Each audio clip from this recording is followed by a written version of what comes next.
True, we love life, not because we are used to living, but because we are used to loving. There is always some madness in love, but there is also always some reason in madness.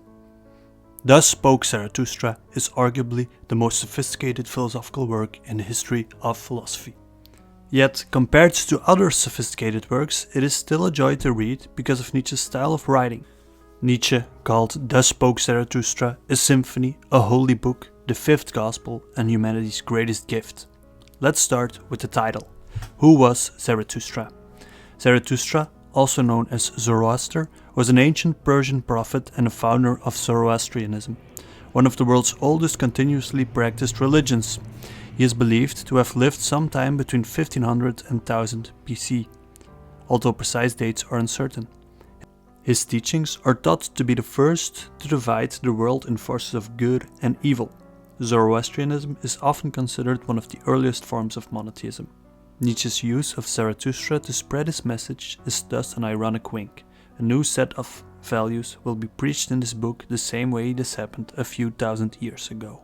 The subtitle of the book is A Book for Everyone and No One, which just shows the great marketing and writing skills Nietzsche had.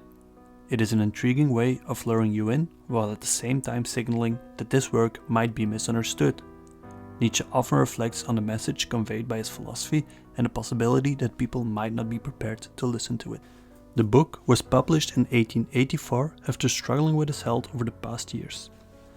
Nietzsche's Thus Spoke Zarathustra's first publishing counted only 100 copies after a dispute with his publisher.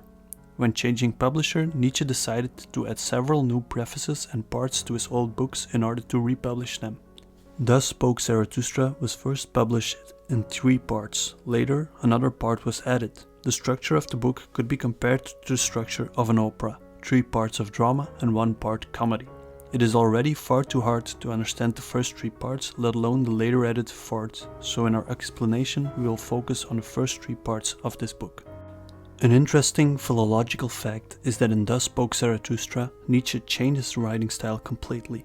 It is baffling for scholars that this book has come from the same hand as his others, as there is barely any continuity in style between them. This, in my opinion, just shows the genius that Nietzsche is. Right before his famous breakdown, Nietzsche writes to his good friend Koselleck, "For the past 4 weeks I have finally understood my own writings. Not only that, I admire them. In all seriousness, I never knew what they really meant. I would be lying if I claimed, other than the Zarathustra, that they had impressed me." Nietzsche himself thus implies that his most important and meaningful book is the one we are about to delve into. Nietzsche's Zarathustra is written in an esoteric Bible-like style, which gives the book a feeling of familiarity for people who have read the Bible. Most texts are written as a sort of sermon and end with the phrasing, "Thus spoke Zarathustra." One of the great urban myths surrounding this book is that it was one of the most read books during the First World War. The most read book during the war being, of course, the Bible. Within the work of Nietzsche, Thus Spoke Zarathustra is unique because it is not critical by nature like most of Nietzsche's book, but rather positive and ideal shaping. It is the book that announces the coming of the Übermensch. Without any further ado, let's jump into the first part of the book. Thus Spoke Zarathustra tells us the story of the prophet Zarathustra, who at the age of 30 climbed up a mountain and stayed there for 10 years. The age of 30 is of course a symbolic age, as prophets like Jesus and Muhammad and similar figures such as Buddha started spreading their message at this age.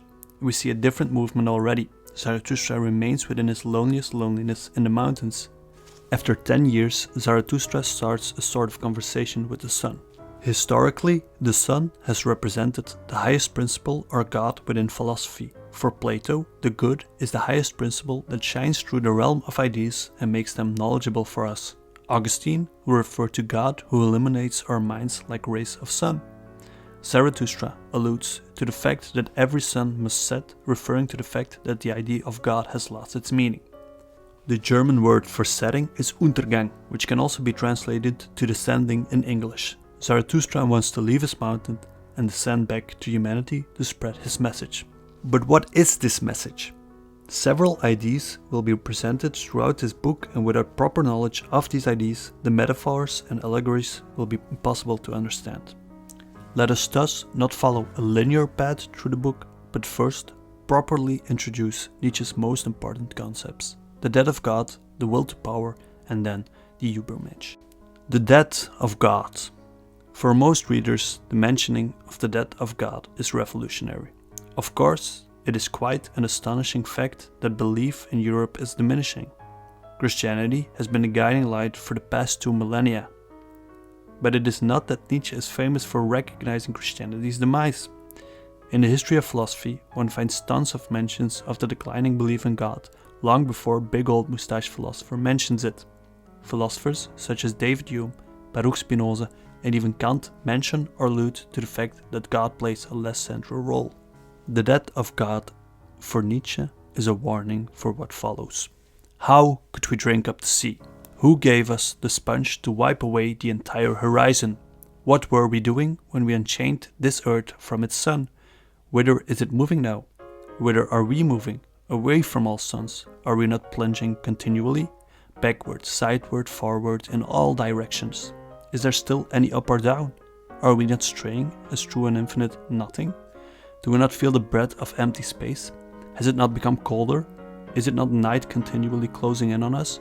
Do we not need to light lanterns in the morning? There are vast consequences to the fact that God is dead and the looming threat of nihilism. Do you want to learn more about the death of God? Check out our video on the death of God, where we delve deeper into this concept and its most common misunderstanding. The death of God is directly linked to another concept of Nietzsche, the will to power. The will to power is Nietzsche's core principle.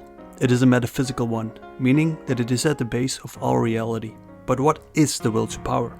The will to power is the idea that everything in life strives for power. There are 2 main aspects to this principle, an aspect of power and an aspect of creativity. Let's first focus on the aspect of power. Nietzsche comprehends our reality as one of conflict and chaos. 2 substances meet, they clash, and one overcomes the other.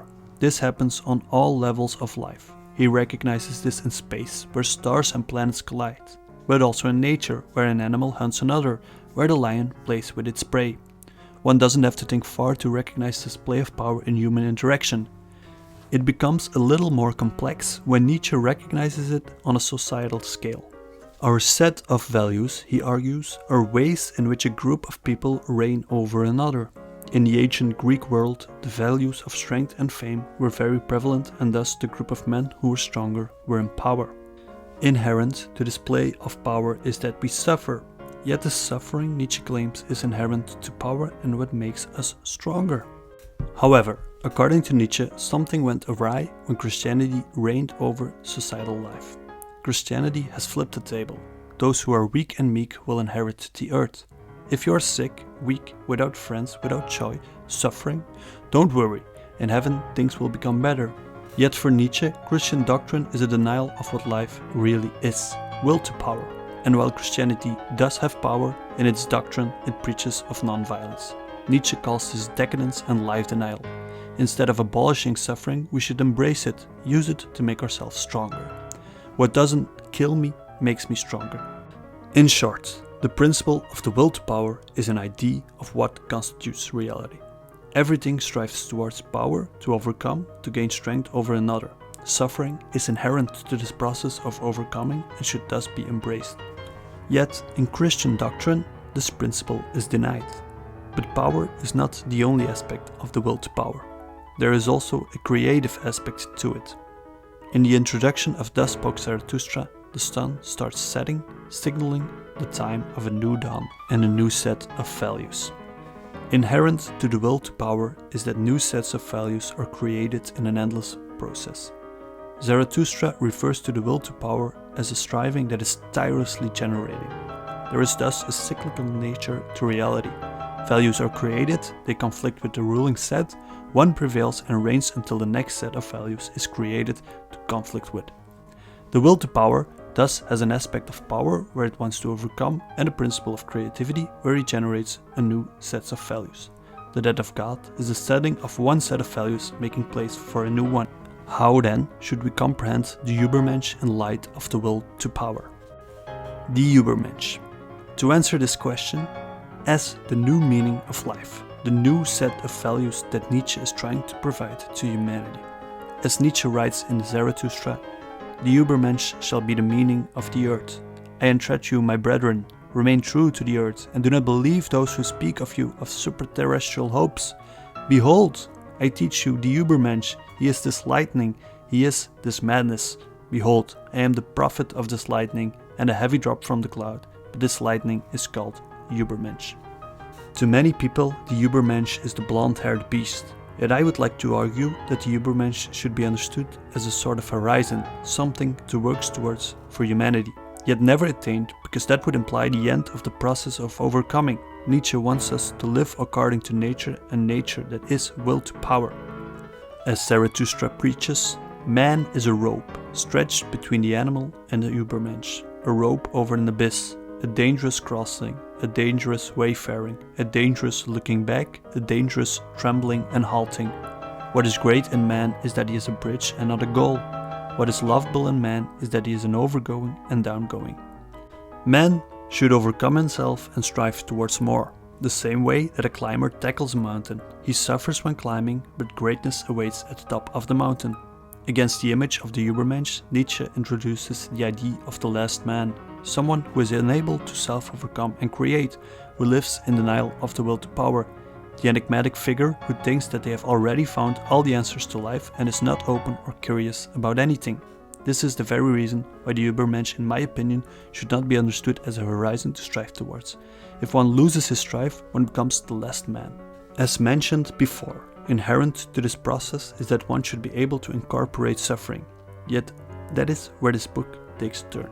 Zarathustra talks with the grandest of joy on the new meaning of life, the Übermensch, yet at the same time feels something is wrong, something is missing in several instances.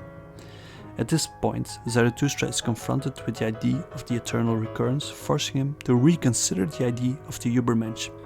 In the second part of this video, we will delve deeper into the eternal recurrence and the idea of Amor Fati as opposed to the Übermensch. We hope you enjoyed the first part. Did you like it? Looking forward to the next part. We'll release it once we hit 100 likes, so don't forget to like it, please comment if anything wasn't clear, and hit that subscribe button to not miss out on the second part of our full explanation of Thus Spoke Zarathustra. Thank you for your attention. Bye.